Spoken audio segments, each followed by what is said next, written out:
Assalamualaikum warahmatullahi wabarakatuh. Selamat malam semuanya. Salam sejahtera untuk kita semua. Perkenalkan, kami dari kelompok A akan memaparkan atau mempresentasikan untuk presentasi pada malam hari ini. Ini untuk judul analisis korelasi data sampah di Kota Semarang berkelurahan. Ini untuk tahun 2015 pada bulan Januari. Ini dari kami kelompok A. Ini ada Anton Haji Prasetyo. Untuk saya sendiri Fahrudin Yusuf Hanaf. Ada Raka Putra Pratama, ada Dani Setiawan, Rizky Adi Saputra, dan Muhammad Hanif Raihan. Oke, langsung saja.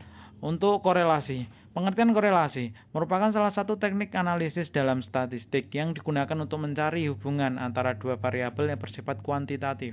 Hubungan dua variabel tersebut dapat terjadi karena adanya hubungan sebab akibat atau dapat pula terjadi karena kebetulan saja.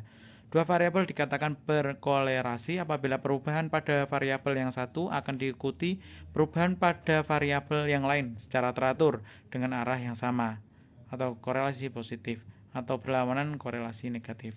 Yang membedakan ada dua ya, korelasi positif dan korelasi negatif. Untuk presentasi selanjutnya dilanjutkan oleh rekan saya yaitu Rizky.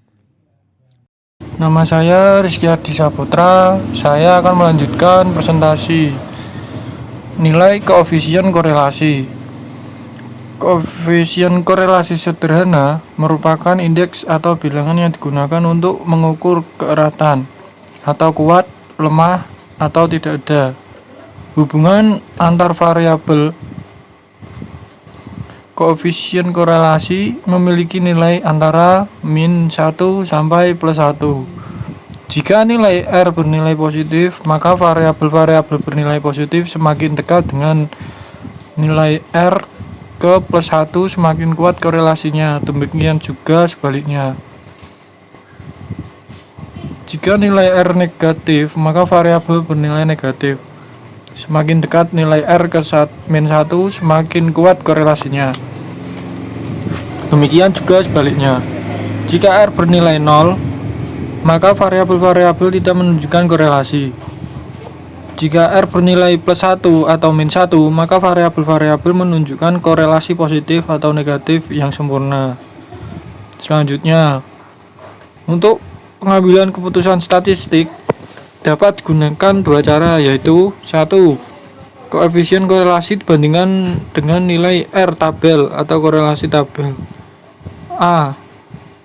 Apabila koefisien korelasi lebih dari R tabel, maka ada korelasi yang signifikan atau HA diterima.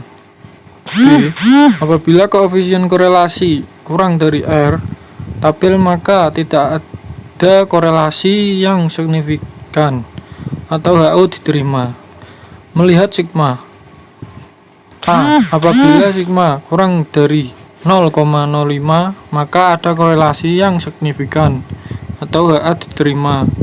B. Apabila nilai sigma lebih dari 0,05, maka tidak ada korelasi yang signifikan atau HO diterima.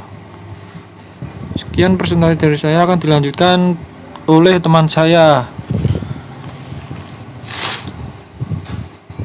Saya Anton Haji Prasetyo. Di sini saya akan melanjutkan presentasi kekuatan hubungan dua variabel atau harga mutlak. Untuk menentukan keeratan korelasi antar variabel berikut ini, berikat nilai-nilai dari koefisien korelasi atau R. Jika korelasi 0, maka tidak ada korelasi.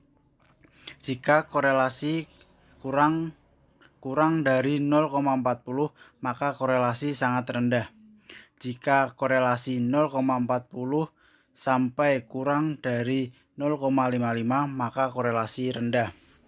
Jika korelasi 0,55 sampai kurang dari 0,70, maka korelasi sedang. Jika korelasi 0,70 sampai kurang dari 0,90, maka korelasi tinggi. Jika korelasi lebih dari 0,90, maka korelasi sangat tinggi. Kemudian ada pemecahan.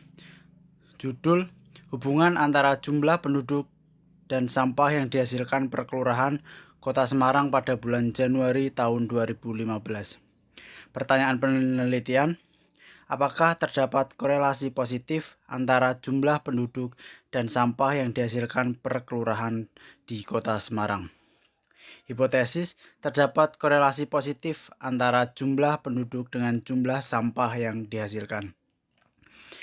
Kemudian presentasi akan dilanjutkan oleh Saudara Hanif. Baik, saya Muhammad Indi Raihan. Saya akan melanjutkan presentasi. Kriteria penerima hipotesis. H0. Tidak terdapat korelasi positif antara jumlah penduduk dengan jumlah sampah yang dihasilkan. HA. Terdapat korelasi positif antara jumlah penduduk dengan jumlah sampah yang dihasilkan. Responden. Jumlah responden adalah 40 wilayah kelurahan di Kota Semarang dari 177 kelurahan yang ada di Kota Semarang. Oke, dan Setiawan di sini. Berikut merupakan kumpulan data yang telah kami sajikan, yang telah kami pilih pula dari sumber Dinas Kebersihan Kota Semarang pada bulan Januari 2015.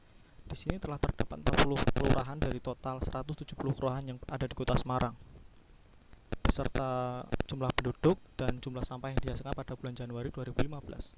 Yang pertama ada Kelurahan Bojong Salaman dengan jumlah penduduk 2.267 dengan total sampah 5,70 ton pada bulan Januari. Sedangkan di Kelurahan Purwoyoso dengan jumlah penduduk 5.945 menghasilkan 10,40 ton sampah. Sedangkan di Kelurahan Wonoplumbon dengan jumlah penduduk 985 menghasilkan 1,72 ton sampah. Presentasi selanjutnya akan disampaikan oleh rekan saya, Raka. Silakan.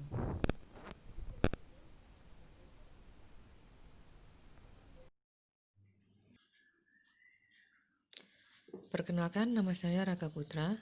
Perkenankan saya untuk melanjutkan presentasi ini. Ada dua hal dalam penafsiran korelasi, yaitu tanda plus atau tanda minus yang berhubungan dengan arah korelasi, serta kuat tidaknya korelasi. Korelasi antara jumlah penduduk dan jumlah sampah yang dihasilkan didapat angka 0,616. Hal ini berarti arah korelasi positif. Artinya, semakin tinggi penduduk, maka jumlah sampah yang dihasilkan cenderung semakin besar. Demikian pula sebaliknya. Besaran korelasi 0,616 berarti jumlah penduduknya berkorelasi kuat atau tinggi dengan sampah yang dihasilkan. Selanjutnya simpulan. Karena probabilitasnya 0,0 sampai 0,05, maka H0 ditolak, berarti menerima H1. Kesimpulannya, ada hubungan jumlah penduduk dengan jumlah sampah yang dihasilkan. Arah korelasi positif antara jumlah penduduk dengan jumlah sampah yang dihasilkan. Oke. Begitulah presentasi dari kelompok kami. Bila ada kesalahan kata mohon dimaafkan. Wassalamualaikum warahmatullahi wabarakatuh.